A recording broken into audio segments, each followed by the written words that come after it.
A ritam lupa udara na telu, ti se pomera svaki deo. Tvoj novi spot za pesmu koja je ovde ko izazvao brojne reakcije, koliko si ti zadovoljna? Jako sam zadovoljna. Najbitnije mi je ono što misli moja publika, ljudi koji me prate od pre prvog glasa i posle prvog glasa. I mogu da podsjetiš ove ljudi. Bitni su mi pregledi i bitno mi je da vidim u stvari na svojim nastupima uživo kako će ljudi odreagovati. Često te porede sa Miley Cyrus, kako ti reaguješ na tu vrstu poređenja? Ista sam, prosto, kad si me video sam se zbunio, ono, kao to Miley ili... Da, pleznakinje smo zapravo.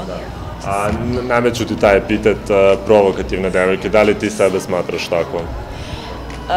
Pa, ne baš toliko provokativnom. Svaki izvođač ima neki svoj fazon, neki svoj stav, principe i granice.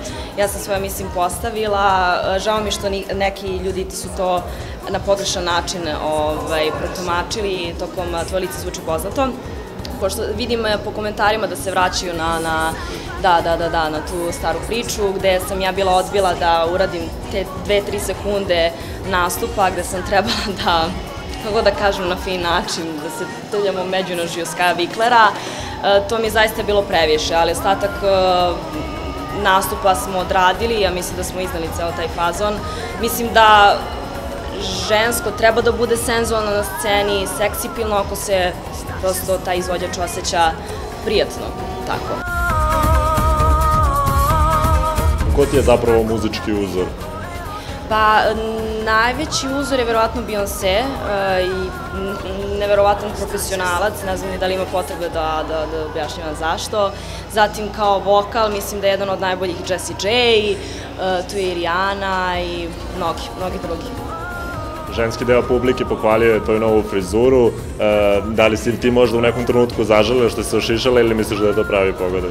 Ne, jako volim kratke frizure i prija mi iskreno. Još sam prošle godine odlučila da se šišam, međutim zbog šova Tvoje lice zvuči poznato nisam mogla zbog perika i tako dalje. I onda sam odlučila da obeležim neki bitan trenutak u svom životu i odlučila sam da to bude moja nova pesma i spot.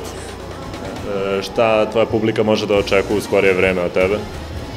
Nadam se da će ovo biti radno leto i da ću tokom njega i završiti novu pesmu, baladu od Aleksandra Milutinović, koja je zaista sjajna. Prvi put kad sam je čula sam se zaljubila i nadam se da će to izaći u septembru ili oktobru, vidjet ćemo. To nikad ne može da se splanira 100%.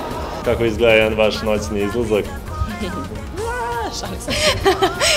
Zavisi od muzike. Ako je R&B, postoji mogućnost da će ljudi pomisliti da sam nadrogirana, ali ne, to je prosto muzika. Kad je osetim, onda to džuska do kasnih sati.